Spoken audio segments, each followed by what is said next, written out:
I would lean towards ahead of schedule. And I say that because, first of all, everybody at this table, as we sit here at Fenway, we have different schedules. And my schedule as we sit here right now is after the London game. So sometime in like maybe early November is when I would project him to have his first start with the Patriots based on the very limited information, only because I'm being pinned down to pick something. That's the schedule that I would have set for him right now. And I also base that on the expectations that I think have been set for Drake Maye. We're going through the draft process, the pre-draft process, everybody from writers who we talk to, friends of our show, and people whose opinions I really trust and value, to Bill Belichick with the Pat McAfee show saying like, oh yeah, you know, this is a mess and this is exactly what you don't want, paraphrasing here, but basically making it sound like this guy's going to be such a raw product. He's going to be such a tremendous project.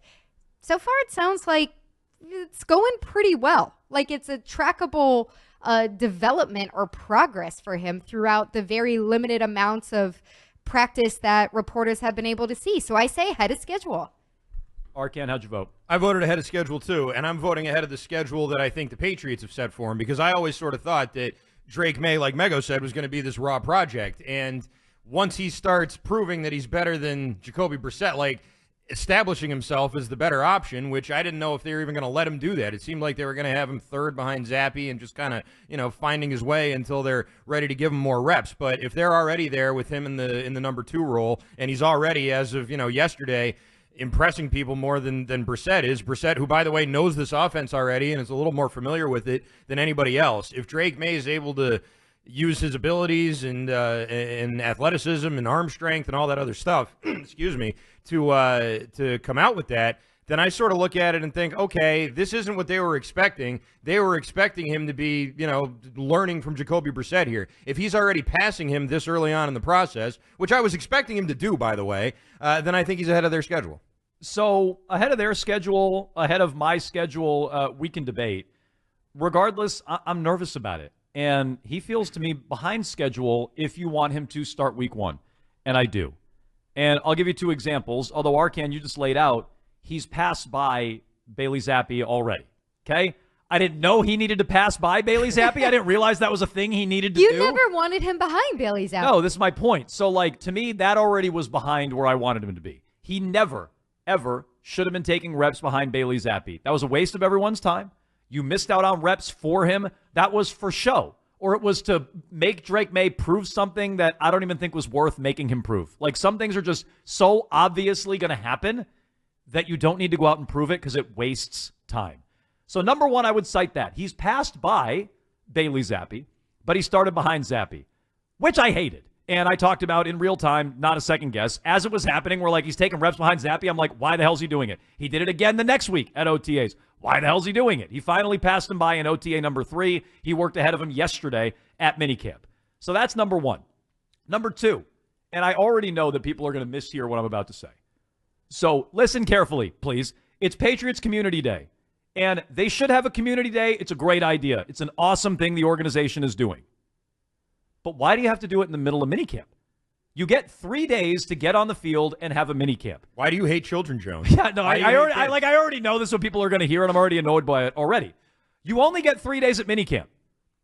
So we're just going to cancel one of them. And I know tomorrow's probably going to be half-assed anyway. That's already the last day of minicamp where they already mail it in.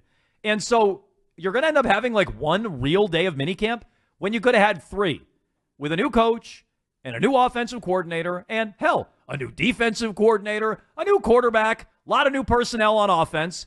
It just feels like a wasted opportunity. And again, in all the days in the year, there's so many of them. There's so many in every single month, Arkan. There's so many days. It's at least 28 in every month. Some of them have 31. To take one of these minicamp days, to me, just feels like you're missing out on a chance to get everybody on the same page, put in work, get reps for, I don't know, the number 3 pick in the draft. So I'm not against Patriots Community Day. It's a great cause. I would have done it in like the week leading up to training camp before you're on the football field. I wouldn't have cost any time in training camp either. And the Patriots will be at the Perkins Community Center in Dorchester, where they're going to play, and you've seen some of this today on social media, soccer, kickball, football, basketball, dodgeball, etc., some art projects. They're also at Lila Fredericks Middle School in Dorchester. They're at Elevated Thought in Lawrence, which is an art and social justice organization that develops spaces for youth and communities to engage and understand the creativity's liberating power. And they're at Merrill's Safe Haven in Worcester, an emergency assistance shelter committed to helping young people transition to a path of self-sustainability. That's all great. That's all awesome. I like that they're doing it. It's a great idea. I don't know how many teams do this. Maybe they're one of the first. It's a great idea and a great thing to be doing in the city and in the state. I'm just questioning the timing of it. And so when we talk about Drake Maye and his development, and is he ahead of schedule or behind schedule, those are examples I would use to say he's behind schedule. He's not getting enough reps. He was starting behind Bailey Zappi. That's how I voted. And I want him out there week 1. I think he's going to be out there week 1. I'm less bullish on that than I was a few weeks ago because I do think he's behind that pace. So first of all, I mean, it might not matter as much to them specifically to Bailey Zappi because they don't have him slated for a week 1 start or a week 2 start or anywhere near anything close to a week start that's going to be a week in the double digits. But I get the Bailey Zappi argument. Are we really sitting here saying that one day of community service is going to determine whether or not Bailey Zappi starts on I just think it's all representative of season? They're not pushing him to start. They're not taking advantage of every rep. They're not pushing anything. And so they're wasting reps at OTAs. Now they're wasting potential reps at minicamp.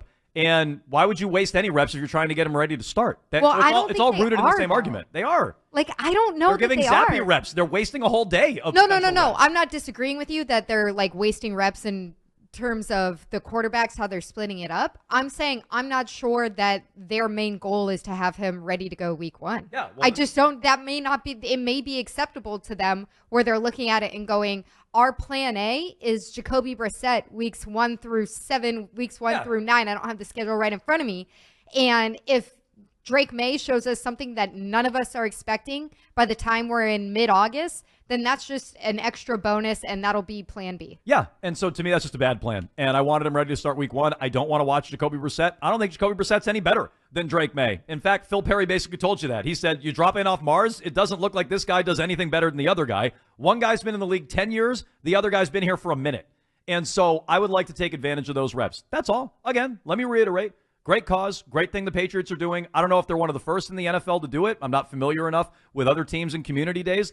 I was questioning the timing of it because I want Drake Maye hitting the ground running, ready to go, taking advantage of every rep. And instead today he's playing dodgeball. Yeah, I mean, it's understandable, I guess. I guess I just sort of think that if the Drake Maye progression and sort of the coaching up of him all hinders on one day in June, then, that may be a problem that we have with this guy that we have to really address. I feel like I already pointed this out. I just answered Mego saying this. They're wasting reps at OTAs, too. Like, he's working behind Zappi. So it's like I have to imagine they're just wasting reps the whole time in the offseason sounds like you're program. more aggravated by the overall approach with Drake Maye, which is not a whole lot of, I don't know what the word I'm looking for is. I don't know. They're not pushing him. It's not aggressive. They're not pushing him. Exactly. And so, yeah, I think those two things go hand in hand. It's not just about today. That's true. And in fairness, Belichick towards the end was doing stuff during camp, too. Remember, they all came here and were playing cornhole and stuff like that? Like, it's not like this is the first time you've ever seen something like that. But with a rookie quarterback, you can make that argument. I don't think there's anything inherently wrong with it. I just sort of wonder, like, when things do really start to ramp up, are we even going to remember this? Like, that's sort of what I think. Like, once you really got camp going and the preseason starts and all of that, and you're seeing them in real game situations, I just feel like this is something. Like, Aaron Rodgers missed the OTA with the Jets today because he was off doing who knows what. Okay. And I feel like once the season starts, no one's going to remember that. That's a little different, Aaron Rodgers, compared to your rookie quarterback. But it's still the same time of year. Okay, but, like, do you think Aaron Rodgers missing that minicamp is a big deal? Not really. I do. Oh. I do. Like, what? Like, what's he doing skipping? It's an unexcused absence at minicamp. He's not excused. He's supposed to be there. It's mandatory. And so the team can try to spin it like, hey, we're okay with it. But, like, that's stupid. You're coming back from an Achilles injury, Aaron. That's stupid. And so, yeah, I think it's as big of a deal as you Capital's not going to storm itself, Jones. Yeah, but you know what I mean? Like, it's minicamp. So, like, how big of a deal is it at the end of the day? I mean, I guess we can debate. But when you're talking about in this prism and this time on the NFL calendar, it is a big deal. I think Rodgers skipping out on his team to go hang out with RFK. What's he doing today? Is that what he's doing? I don't know what he's doing. Whatever he's doing is stupid. It's so stupid. I just think the Patriots don't feel like they're taking advantage. And Arkan, you said, will we remember it? I don't know. You remember Bill Belichick playing cornhole and taking them to the movies and whatever else he's done. Mm-hmm. And I was critical of that. And in some cases, that was with a young quarterback, Mac Jones. I was critical of it when Brady was here. Like, take advantage of the reps you're given. They already skipped out on, if you remember, they could have started their offseason program a week earlier. They didn't do that. They have him working behind Zappi and OTAs. They're skipping a day at minicamp today. So it is about their whole approach and being ready for the season and getting Drake Maye ready for the season.